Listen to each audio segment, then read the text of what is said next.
Bismillahirrahmanirrahim.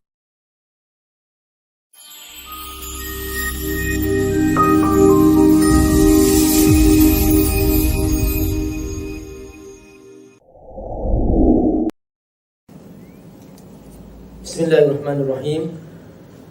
Assalamualaikum warahmatullahi wabarakatuh.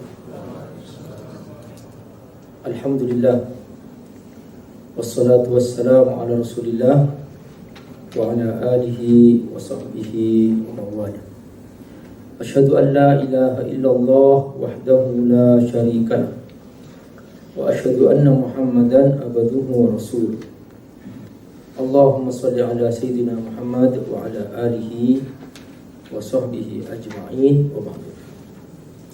Saudaraku, ada dua macam motivasi. Pertama, motivasi dengan cerita tentang pengalaman seseorang. Yang kedua, motivasi dengan belajar kandungan firman Allah Subhanahu wa ta'ala. Kalau ada orang baik karena termotivasi oleh pengalaman seseorang, maka yang dia perbuat bukan karena Allah, tetapi karena dorongan sesuatu yang di luar tuntunan Allah Subhanahu wa ta'ala. Ini yang pertama. Jadi Allah Subhanahu wa ta'ala menurunkan Al-Quran sebagai motivasi. Tapi kalau motivasi karena Al-Quran, ini langsung connect kepada Allah. Ada keberkahannya, ada pahalanya, sebab langsung kita memahami kandungan Allah Subhanahu wa ta'ala. Nah, ini bedanya. Kalau orang-orang beriman mentaati Allah, motivasinya karena dia ikut firman Allah, bukan karena ikut pengalaman seseorang. Karena itu, kalau kita ingin langsung mendapatkan ikhlas itu artinya murni, maka yang dia capai adalah karena kepatuhan kepada Allah Subhanahu wa ta'ala. Contoh, ada seorang, dia rajin bersedekah. Ditanya, "Bu, kenapa ibu rajin sedekah?"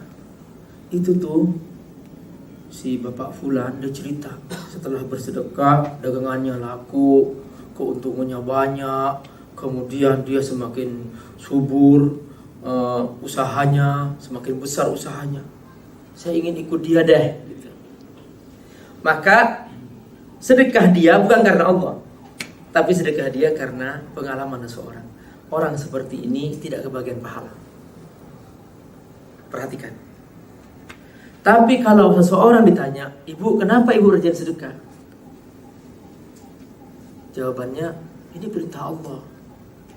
Allah selalu merintahkan aku untuk bersedekah. Setiap kali aku baca Quran, dalam Al-Quran selalu banyak ayat-ayat tentang sedekah. Maka perintah ini membuat aku mentaati Allah. Perintah ini membuat aku bersedekah. Maka ini namanya ikhlas. Nah, ini bedanya antara istilah motivasi dengan ilmu. Kalau motivasi itu boleh jadi berbagai pengalaman seseorang diceritakan, tapi bisa membuat seseorang bekerja keras. Tapi belajar Al-Quran, ini langsung yang kita ikuti Allah, dan kita paham maksud Allah, dan kita bekerja karena Allah. Maka ini lebih abadi, dan ini pahalanya lebih besar. Nah, oleh karena itu, akhir-akhir ini ada banyak persepsi tentang keilmuan. Jadi banyak orang yang penting bekerja, terserah motivasi dengan cara apapun. Nah, bedakan antara ilmu dengan motivasi. Kalau motivasi, yang penting mendorong orang bekerja, terserah dengan cara apapun, entah dengan pengalaman dan sebagainya. Tapi kalau ilmu, kita langsung belajar dari Allah, dari firman Allah, dan dari hadis-hadis Rasulullah SAW. Dan ini lebih abadi. Kenapa lebih abadi? Karena langsung yang kita ingat firman Allah, dan ini ada hubungannya dengan iman. Maka ketika seseorang menjadi baik karena imannya kuat, karena yang dia pegang adalah firman Allah, maka dia akan lebih konsisten dan dia akan lebih berkah dalam hidupnya. Nah, ini pentingnya mengapa kita belajar tafsir Quran. Jadi jangan disamakan dengan sekedar bahwa kita sama saja kok. Bukan begitu. Nah, yang penting baik. Bukan yang penting baik. Dalam Islam itu bukan yang penting amal. Dalam Islam itu ada dua. Ada yang namanya niat, ada yang namanya amal. Niat ini menentukan sebuah amal. Amal baik boleh jadi ditolak karena niatnya salah. Contoh, ada seorang dia sholat berjamaah di masjid karena ingin dibilang oleh kawannya, aku orang baik dan orang soleh. Amalnya baik, tapi hatinya tidak ikhlas, ria, ingin dipuji orang, maka ditolak oleh Allah Subhanahu wa ta'ala. Ada lain lagi, amalnya buruk, tapi niatnya baik, maka niat baik tidak bisa mengubah amal buruk menjadi baik. Misalnya, ada seorang wanita ingin menyenangkan pacarnya supaya dia bahagia, dia berzina dengannya. Niatnya baik, ingin membahagiakan dia, tapi caranya dengan cara haram, maka menjadi dosa. Niat baik tidak bisa mengubah amal buruk menjadi baik. Nah, inilah hakikat dalam Islam. Jadi kita beramal harus mencakup dua-duanya. Niatnya harus baik, amalnya harus benar. Dari mana semua ini dapat? Dari ilmu yang benar, pijakan yang benar, bukan sekedar dorongan. Maka tidak bisa seorang mengatakan, kenapa kamu sholat? Itu tuh tetangga saya rajin sholat, setelah rajin sholat, Masya Allah dia usahanya semakin maju. Maka dia sholat bukan karena Allah Subhanahu wa ta'ala. Sekali lagi saudaraku, ayo kita bersemangat belajar tafsir Quran. Karena akhir-akhir ini yang saya lihat dari kebanyakan orang Islam itu lebih suka kepada sekedar motivasi daripada belajar ilmu yang kita langsung belajar dari sumbernya, yaitu Al-Quran maupun dari hadis, daripada dia sekedar untuk mendorong dirinya supaya dia menjadi orang baik. Nah, hari ini kita akan belajar dari surah An-Nazi'at. Apa yang bisa kita ambil dari surah ini? Saudaraku rahimakumullah, dari ayat 1 sampai ayat 4 sampai ayat 5. Ini adalah pembukaan surah. Ayat 1 sampai ayat 5 ini adalah pembukaan surah. Di pembukaan ini Allah Subhanahu wa ta'ala menceritakan tentang malaikat.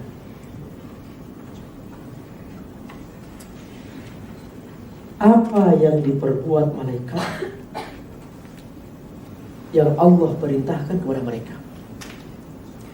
Ternyata jumlah malaikat sangat banyak, dan masing-masing malaikat mempunyai tugas spesialis, tidak pindah-pindah saking banyaknya. Ada yang tugasnya sujud. Dari sejak Allah menciptakan langit dan bumi, dia tidak bangun-bangun. Ada yang tugasnya berdiri seperti orang sholat. Dari sejak Allah menciptakan langit dan bumi sampai hari kiamat. Ada yang tugasnya ruku, tidak bangun-bangun. Dari sejak Allah menciptakan langit dan bumi sampai hari kiamat. Dan ada yang tugasnya mencabut nyawa. Itu pun malaikat pencabut nyawa spesialis. Ada yang tugasnya mencabut nyawa orang-orang kafir, karena ini harus malaikat yang keras dan ganas serta kasar, karena orang kafir ini tidak pernah menghormati Allah Subhanahu wa ta'ala. Maka malaikat khusus disebut An-Nazi'at. Tugasnya mencabut nyawa dengan keras dan kasar, karena memang ruh orang kafir ini tata'allaq bidunya. Dia itu nyantol ke urusan dunia. Kalau ingin dicabut, dia melekat seperti melekatnya duri pada kain wol yang berbulu. Dicabut tidak bisa, maka butuh dengan keras. Nah, ini malaikat disebut An-Nazi'at. Ada yang tugasnya khusus lagi. Dia pencabut nyawa orang-orang beriman. Pencabut nyawa orang-orang beriman. Dan karena orang beriman ini adalah orang-orang yang patuh kepada Allah, dan dia siap dicabut nyawanya, dipindahkan ke akhirat. Dia sudah banyak amal soleh, dia sudah rindu surga, rindu ketemu Allah, maka tidak perlu dengan cara keras, maka cukup dicabut dengan lembut. Nah, malaikat pencabut nyawa ini untuk orang-orang beriman disebut oleh Allah dengan An-Nashitat.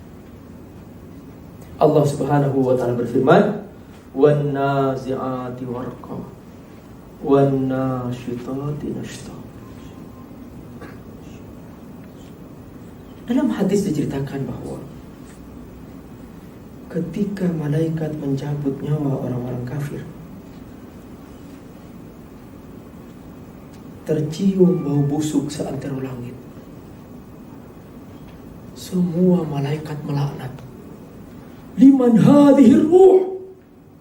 Dijawab oleh malaikat yang lain, ruh fulan bin fulan, kafir, musyrik, asi. Ini ruhnya fulan bin fulan yang tidak beriman, sibuk dengan dosa. Maka malaikat ketika mencabutnya, mencabut dengan suara yang kencang dan kemudian berteriak serta mengatakan, "Ya ayyatuhan nafsul khabithah, wahai jiwa yang kotor, ukhruji ila sakhatillah, keluarlah kamu menuju kemurkaan Allah Subhanahu wa ta'ala."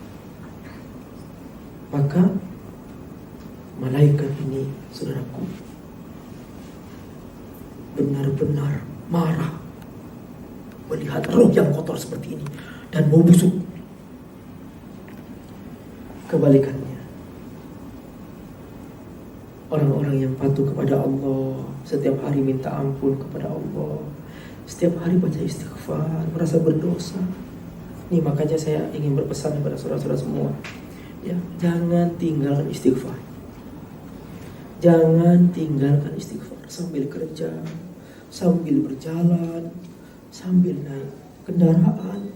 Astagfirullahaladzim, astagfirullah, astagfirullah, astagfirullah. Jangan berhenti, jangan berhenti. Ini benar-benar pengakuan kehambaan kita kepada Allah Subhanahu wa ta'ala. Nah, begitu roh itu sudah siap pindah menghadap Allah, dia sudah siap ketemu Allah, maka malaikat memanggilnya dengan pelan. Ya ayyatuhan nafsul mutmainnah, irji'i ila rabbiki radiyatan mardiyah. Maka Allah langsung menyambutnya, fadkhuli fi ibadi wadkhuli jannati. Ayo masuk kata Allah, gabung sama hambaku nih. Ayo masuk surga, masuk surga. Jadi roh orang-orang yang patuh itu disambut oleh Allah Subhanahu wa ta'ala. Jadi begini aja gampang ya. Karyawan yang patuh kepada aturan perusahaan, prestasinya tinggi, direktur utama itu senang. Dan kalau ketemu dia akan bangga, akan disambut, dan akan diberi bonus yang besar. Luar biasa. Jadi bangga. Saya kemarin ketemu dengan salah seorang karyawan, dia karyawan bagian marketing. Terus kemudian dapat bonus dari direktur utama perusahaan itu tempat dia bekerja, 1 miliar. Bonusnya 1 miliar.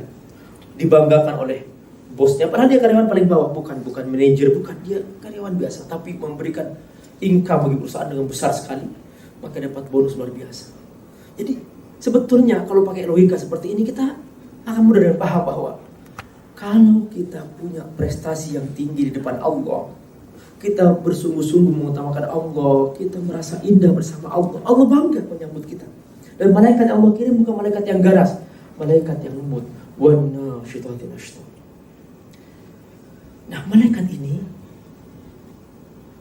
saudaraku rahimahullah, dia berjalan dari jarak yang sangat jauh antara langit ke bumi, yang kalau kita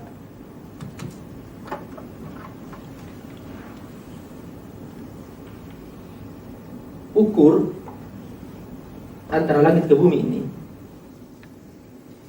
ini membutuhkan bermiliar-miliar tahun cahaya.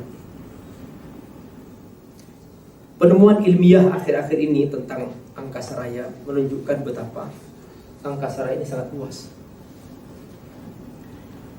Jarak dari bintang ke bintang saja ada yang membutuhkan 1000 tahun cahaya, ada yang membutuhkan 100 tahun cahaya, ada yang membutuhkan 1 miliar tahun cahaya. Itu semua adalah merupakan bukti bahwa jarak dari bumi ke langit sangat luar biasa.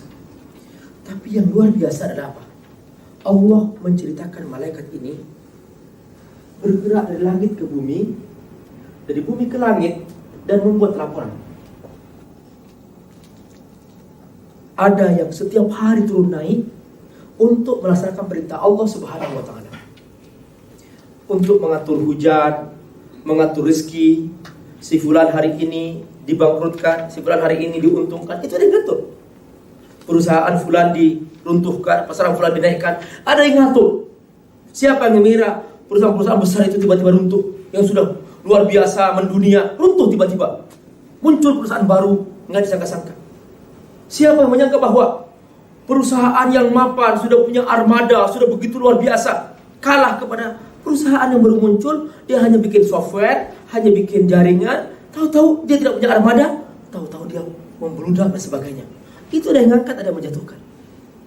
Itu namanya takdir. Jadi urusan dunia ini ada yang ngatur. Bukan kehebatan profesionalisme, bukan. Tapi ada takdirnya. Makanya setiap peradaban dunia ada akhirnya. Peradaban Romawi, Persia runtuh, sekalipun dipertahankan dengan kekuatan apapun. Makanya seperti negara-negara maju sekarang, Rusia runtuh, sebentar lagi akan runtuh yang lain, dan seterusnya. Dan akan menyusul seperti itu. Nah, inilah namanya dunia. Jadi dunia ini ada masa akhir, disebut expired. Makanya kalau kita ke mall, kita pasti ketemu dengan tanggal-tanggal expire bagi makanan-makanan yang kita beli. Nah, itu sifat dunia sudah. Nah, malaikat yang luar biasa ini oleh Allah direkam. Saking cepatnya dia bergerak langit ke bumi untuk mengatur urusan Allah, kecepatannya melebihi kecepatan yang tercepat dari makhluk Allah, termasuk cahaya. Seandainya malaikat ini kecepatannya hanya secepat cahaya, niscaya akan banyak kocar-kacir dalam hidup kita, akan banyak gak terurus. Tapi karena kecepatan malaikat luar biasa, dia oleh Allah disebutkan dalam surah ini, was-sabihati sabha. Kata sabha ini artinya bergerak cepat, baik di udara maupun di air. Makanya malaikat yang bergerak cepat dari langit ke bumi disebut as-sabihat. Bergerak cepat di air disebut as-sabih. Kolam renang al-masbah. Jadi berenang itu as-sabih, berenang sabah yasbahu. Jadi bertasbih itu sebetulnya bergerak cepat mentaati Allah. Nah, malaikat ini bergerak cepat dari langit ke bumi, dan kecepatannya melebihi semua yang tercepat, termasuk cahaya. Masih kalah dengan kecepatan malaikat. Fassabiqati sabqa. Untuk urusan apa? Untuk melaksanakan perintah Allah. Falmudabbirati amra. untuk mengatur urusan di bumi yang sudah Allah takdirkan. Sudah Allah takdirkan. Nah, inilah saudaraku rahmatullah, setiap hari yang seandainya Allah tampakkan malaikat depan kita kesibukannya, seperti sekarang ini kita hadir di sini, jangan dikira hanya jumlah ini yang hadir. Setiap ada majlis taklim, ribuan malaikat datang. Itu perintah Allah. Allah bangga ketika di bumi ada pertemuan belajar firman Allah Subhanahu wa ta'ala. Ilmuku dipelajari di saat orang-orang sudah benci kepada ilmuku, di saat orang-orang sibuk mengurus ilmu dunia, mengejar ilmu-ilmu karangan sendiri, ilmuku dipelajari, Allah bangga. Langsung Allah turunkan malaikat. Allah perintahkan, sampai kata Nabi menceritakan saking banyaknya jumlah malaikat yang hadir di majlis taklim itu, yarkabu ba'duha ba'dha, bersusun-susun hatta wasala ila sama'id dunya, sampai mencapai langit dunia. Subhanallah, malaikat yang tersusun di sini sampai mencapai langit dunia. Saking bangganya ikut majlis taklim. Dan begitu mereka kembali kepada kawannya di langit 7 berkumpul, bercerita, aku diberi kesempatan oleh Allah hadir di majlis taklim. Mereka bangga. Kenapa? Mereka hadir di majlis ilmu yang Allah banggakan. Saudaraku yang Allah, ini semua adalah ketentuan dari Allah Subhanahu wa ta'ala. Setelah Allah Subhanahu wa ta'ala bersumpah dengan malaikat dengan segala sifat-sifatnya dan pekerjaannya, bahwa mereka mengatur urusan Allah, Allah Subhanahu wa ta'ala menegaskan hal penting di sini, yaitu yang pertama adalah tentang kepastian hari kiamat. Bahwa hari kiamat ini pasti terjadi. Bahwa kiamat ini pasti terjadi.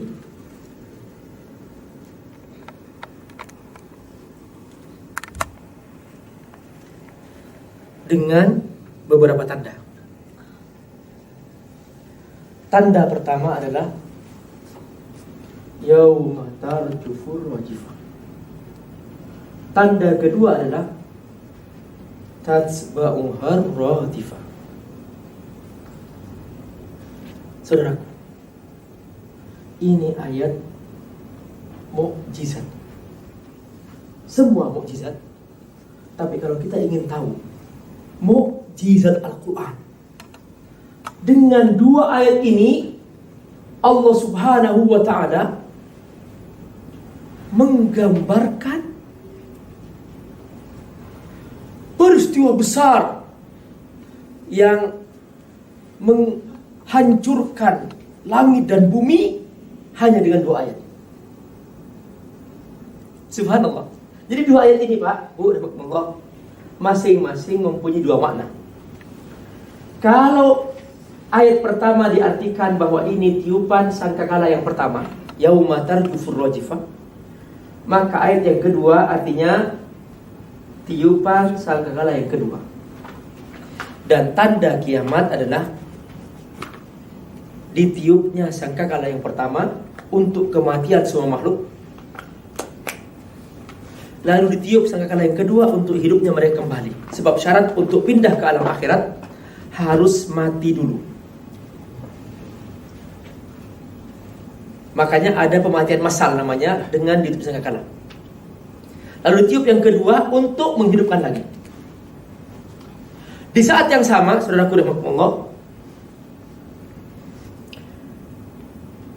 peristiwa hari kiamat tidak akan terjadi tanpa dua tanda, yaitu goncangan di bumi, yauma tarjufur rajifah, sama di sini juga yauma tarjufur rajifah, artinya goncangan bumi. Lalu runtuhnya langit, tatsba'uhar radifah, runtuhnya langit. Maka kalau kita mengartikan dalam terjemahan itu hanya satu makna, jadi sebetulnya di sini dua makna. Makna pertama tiupan, makna kedua adalah goncangan dan runtuhnya langit. Dua peristiwa ini adalah peristiwa yang akan mengawali perpindahan manusia dari dunia ke alam akhirat. Subhanallah. Salah satu bukti mukjizat Al-Quran dua ayat yang pendek mewakili semua peristiwa perpindahan dari dunia ke akhirat.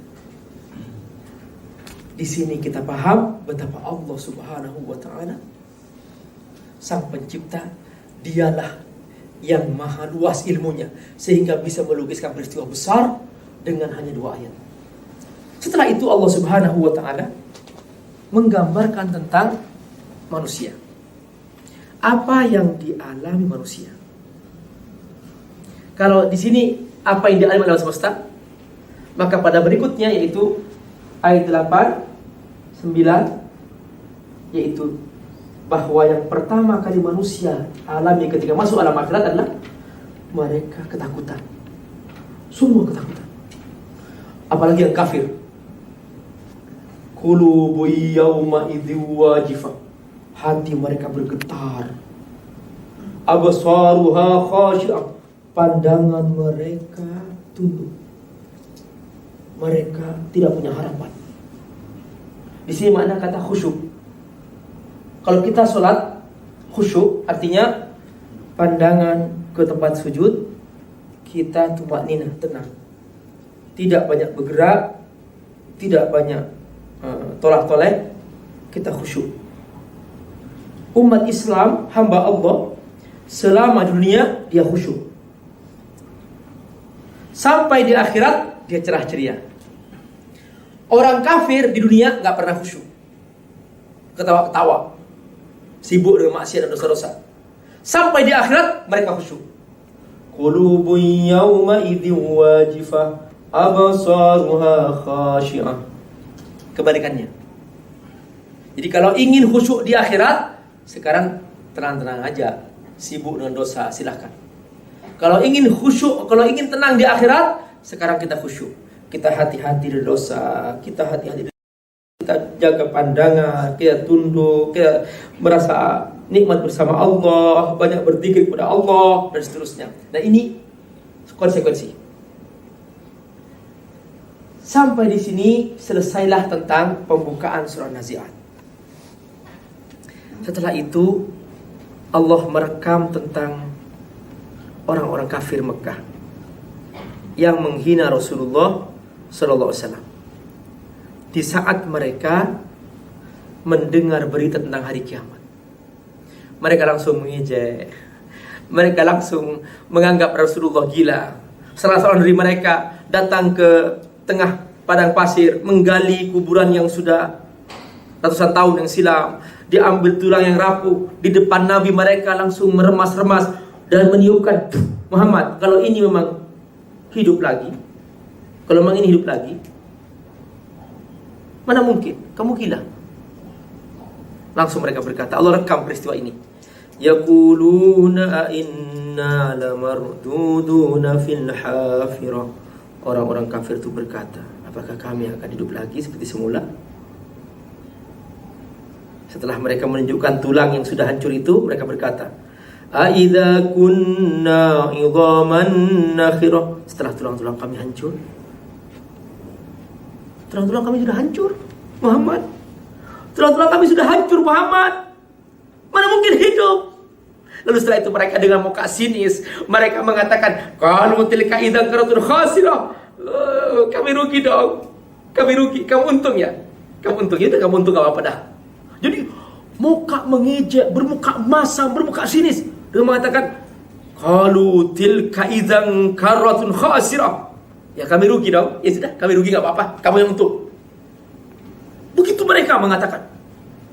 Bayangkan, Bapak Ibu dan Allah, perjuangan Rasulullah sendirian di tengah orang kafir, menyampaikan sesuatu yang oleh mereka dianggap aneh.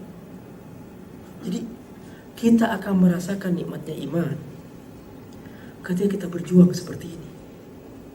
Kita berjuang mengajarkan iman, Bapak Ibu, terus terang belajar iman seperti ini, Pak, menerangkan iman seperti ini, itu tidak mudah.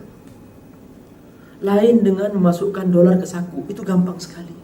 Saya nggak usah manggil, cukup ke petempel, ada pembagian dolar di lantai sekian, udah pasti berkerumun di situ, sudah ribuan orang datang. Tapi kalau memasukkan iman, Orang mikir-mikir untuk datang. Apalagi Nabi dulu diejek, dihina, direndahkan. Jadi benar-benar. Dan Nabi manusia biasa, dia punya perasaan tersinggung juga sama. Makanya ketika Nabi dihina itu, langsung Allah menjawab, fa innama hiya zajratu wahida. Cukup sekali saja. Tiup, langsung hidup lagi. Kenapa kau menganggap aneh? Mana akalmu? Aku maha kuasa. Aku telah ciptakan kamu dari tidak ada menjadi ada. Kenapa kamu menganggap aku tidak mampu hidupkan kamu sudah mati? Itu gampang sekali. Sekali tiup langsung kamu hidup. Mengapa kamu anggap aku tidak mampu? Kata Allah, fa innama hiya zajratu wahida. Begitu tiup sekali langsung fa idahum bisahirah. Seketika mereka langsung bangkit dari alam kubur, menggeliat seperti kecambah, hidup, bergerak. Langsung mereka berkumpul di tempat yang Allah tentukan bersama Nabi mereka masing-masing. Kata Allah, faidahum bisahir. Inilah namanya padang mahsyar. Padang mahsyar. Dan ini masih di bumi. Masih di bumi. Dan padang mahsyar itu nanti pada Allah di daerah Asyam. Ya, Asyam ini di daerah Asyam, ya. Ini ada daerah Syria, Lebanon, Palestina. Jadi ada 3. Daerah Asyam. Inilah padang mahsyar. Dan Allah bikin rata. Allah bikin datar. Warnanya putih seperti susu. Tidak ada gunung, tidak ada bukit yang sekarang sedang terjadi pembantaian. Dan Nabi sudah mengisyaratkan bahwa di akhir zaman di daerah Asyam ini akan terjadi penuh pertumpahan darah.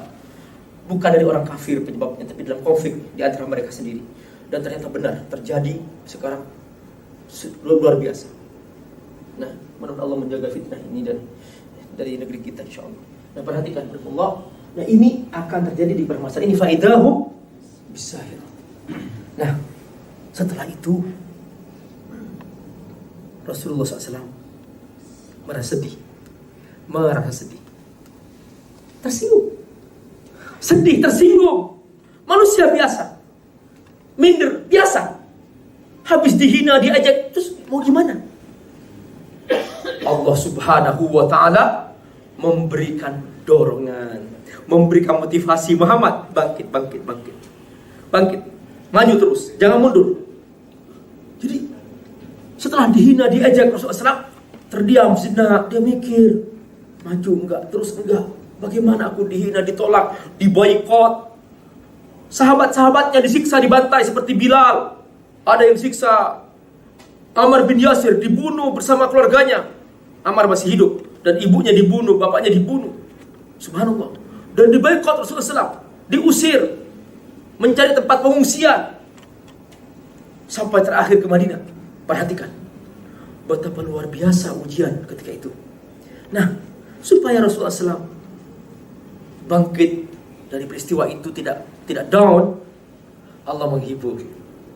Maka dari ayat 15 sampai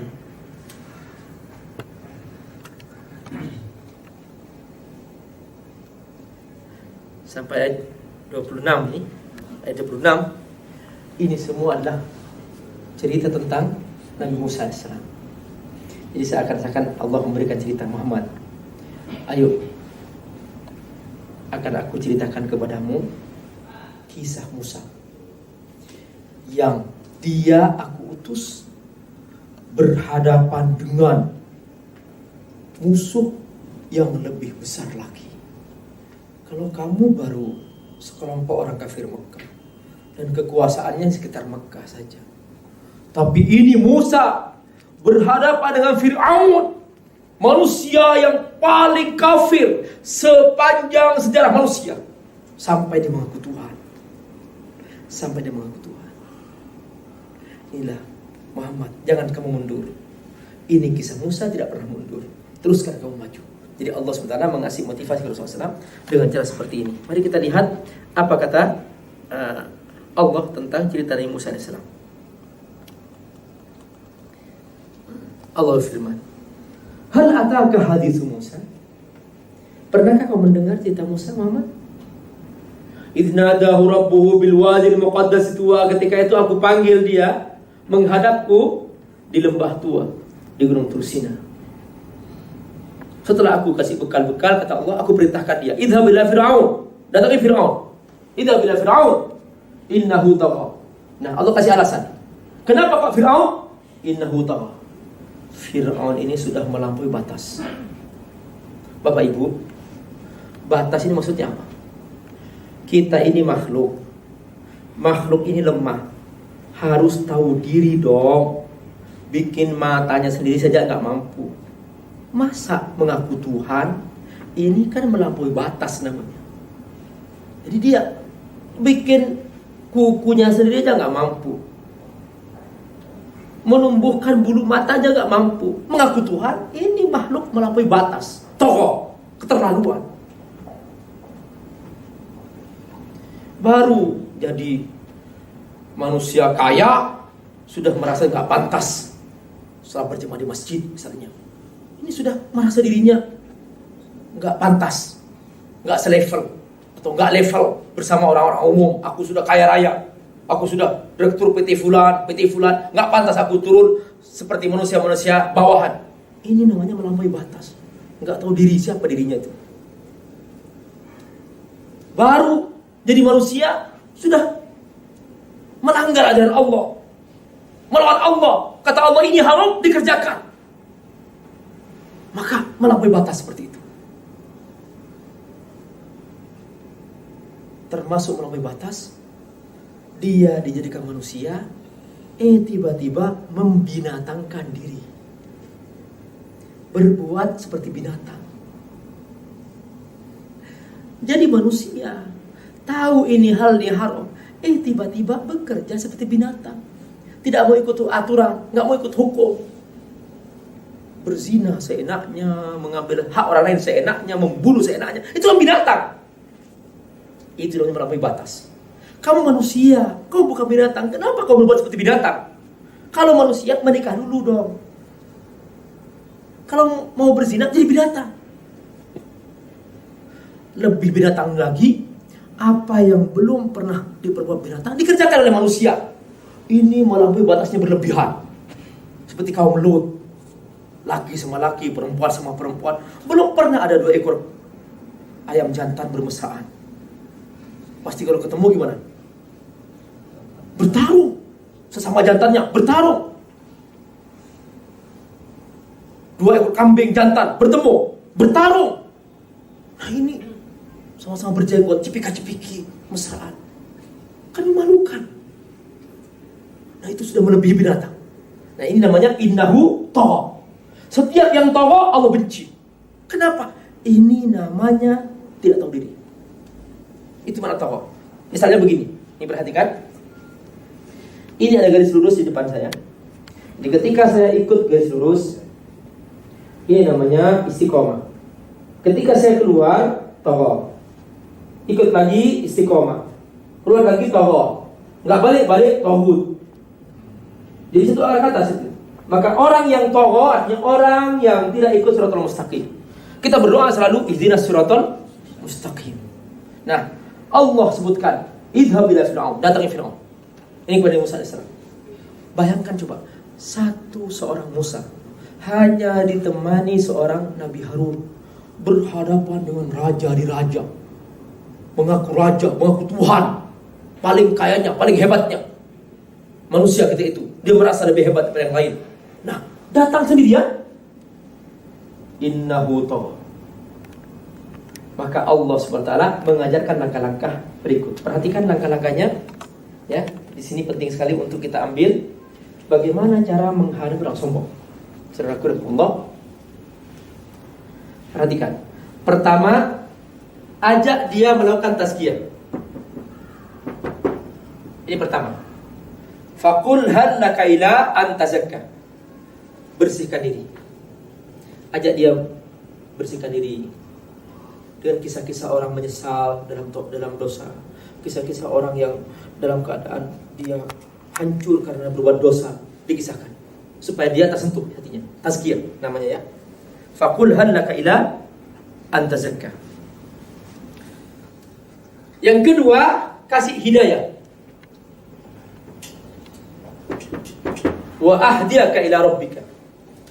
Kasih hidayah, maksudnya ajarin ini halal, ini haram. Setelah kamu muslim, masuklah Islam, ini kewajiban kamu sebagai seorang muslim, ini dia. Ini namanya hidayah. Seperti kita ini sekarang sudah muslim. Nah, kita butuh ilmu. Hidayah itu ilmu. Kita butuh ilmu, pembekalan. Supaya apa? Supaya kita mencapai yang ketiga, yaitu al-khasyah. Al-khasyah. Fatakhsha wa ahdiyaka ila rabbika fatakhsha. Langkah keempat adalah fa'arahul ayatal kubra. Tunjukkan bukti-bukti kebesaran Allah SWT. Diajak memandang langit, memandang bumi, memandang pohon-pohon, supaya tahu bahwa kita sebetulnya sangat kecil, kita ini nggak berdaya, kita ini seringkali sombong, merasa besar. Nah, ini namanya ya al-ayat al-kubra. Nah, kalau dari Musa alaihissalam ketika itu menunjukkan mukjizat, tongkat menjadi ular. Inilah 4 langkah yang dikerjakan oleh Musa alaihissalam untuk mengajak Fir'aun. Pertama apa? Tazkiyah. Yang kedua al-hidayah. Yang ketiga apa? Al-khasyah. Yang keempat al-ayat al-kubra. Sama-sama coba. Pertama at-tazkiyah. Sama-sama. Yang semangat. At-tazkiyah. Kurang nyaring. At-tazkiyah. Yang kedua al-hidayah. Al-hidayah. Lagi. Al-hidayah. Lagi. Al-hidayah. Yang ketiga al-khasyah. Al-khasyah. Lagi. Al-khasyah. Yang keempat al-ayat al-kubra. Al-ayat al-kubra. Perbaik gerakan gimana? Coba.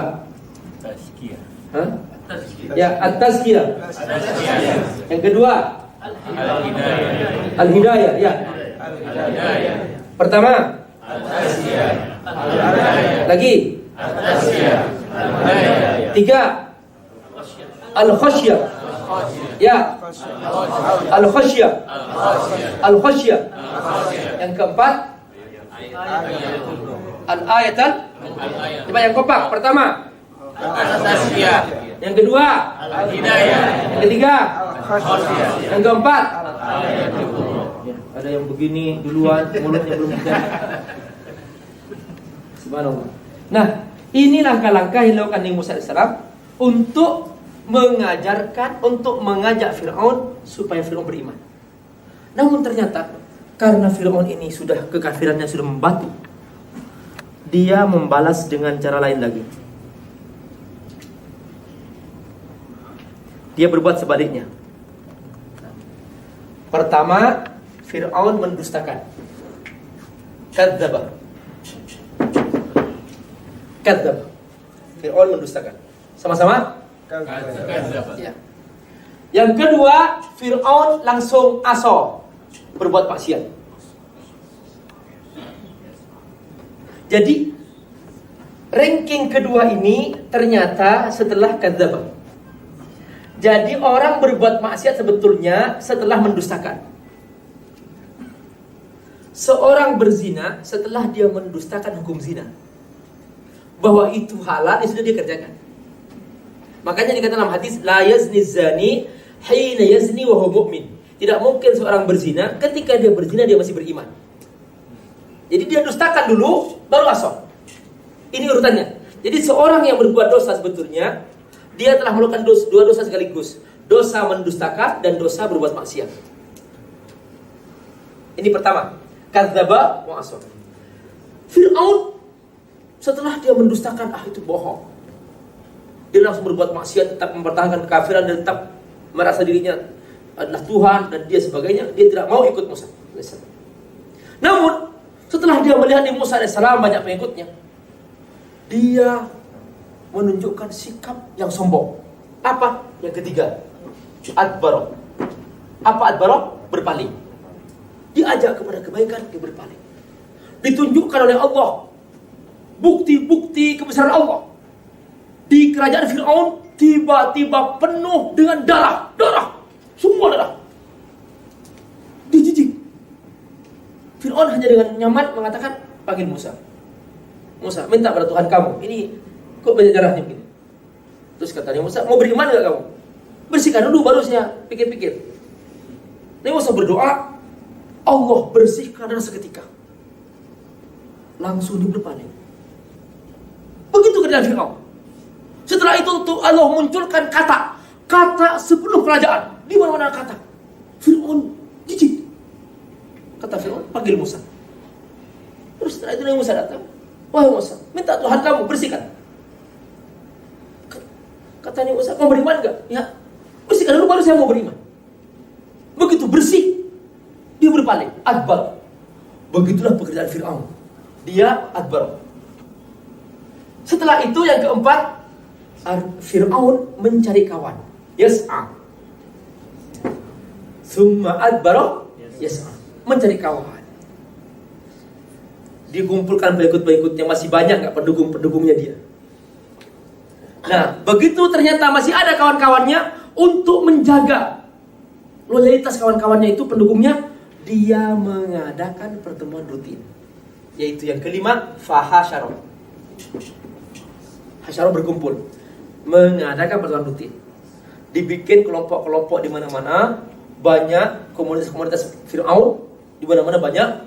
Ternyata begitu Fir'aun melihat, ya teman Fir'aun namanya ya, yang komunitas Fir'aun itu berkumpul di situ. Nah, fahasyara berkumpul. Akhirnya begitu Fir'aun mengumpulkan mereka dalam pertemuan besar, muktamar Fir'aun yang besar, disebut yang kelima, yang keenam itu fanada. Artinya di sini adalah pertemuan besar, muktamar besar. Nada. Fir'aun mengadakan pertemuan muktamar yang luar biasa, mengajak pengikutnya. Di sini yang ketujuh, Fir'aun membacakan teks proklamasi ketuhanan Fir'aun. Bunyinya faqala ana rabbukumul a'la, aku Tuhanmu yang paling tinggi. Jadi Fir'aun ini eksis sebetulnya bukan karena hebat. Fir'aun eksis karena didukung oleh rakyat yang bodoh. Perhatikan, rakyat yang bejat seperti Fir'aun, maka muncullah pemimpin Fir'aun. Dia nggak punya apa-apa sebetulnya, tapi karena di-create oleh rakyat yang bodoh, yang rakyatnya benar-benar tidak punya visi, akhirnya dia menciptakan pemimpin seperti Fir'aun. Faqala ana rabbukumul a'la. Nah, Allah Subhanahu wa taala sini ini deklarasi. I'lanul uluhiyah, yaitu dia mengumumkan diri sebagai Tuhan. Allahu Akbar. Maka langsung Allah mengadab Fir'aun dengan adab yang pedih, yaitu adabnya di dunia Allah tenggelamkan di Laut Merah supaya nampak bahwa Fir'aun lemah. Di akhirat Allah masukkan neraka dengan pasti, karena Fir'aun memang tidak mungkin masuk surga, sebab dia sudah mati dalam keadaan kafir. Fa'akhadahullahu nakalal akhirati wal ula. Maka Allah mengadab Fir'aun dengan adab akhirat dan dunia. Ini menarik. Kenapa kok akhirat dulu baru dunia? Seharusnya kan nakalal ula wal akhirah. Tapi kenapa dibalik? Untuk memastikan bahwa di akhirat tidak ada keraguan, Fir'aun pasti masuk neraka. Di dunia jelas Fir'aun sedang ditenggelamkan di Laut Merah. Sekalipun kemudian Allah abadikan jasadnya, diangkat oleh Allah supaya menjadi contoh bagi manusia di muka bumi. Maka sejak itu Allah mengajarkan kepada masyarakat Mesir ilmu membuat mumi, sehingga kemudian jasad Fir'aun bisa diabadikan menjadi mumi sampai sekarang masih ada. Untuk menjadi pelajaran, jangan tiru nih makhluk. Ternyata banyak pemimpin di Mesir tidak belajar dari Fir'aun.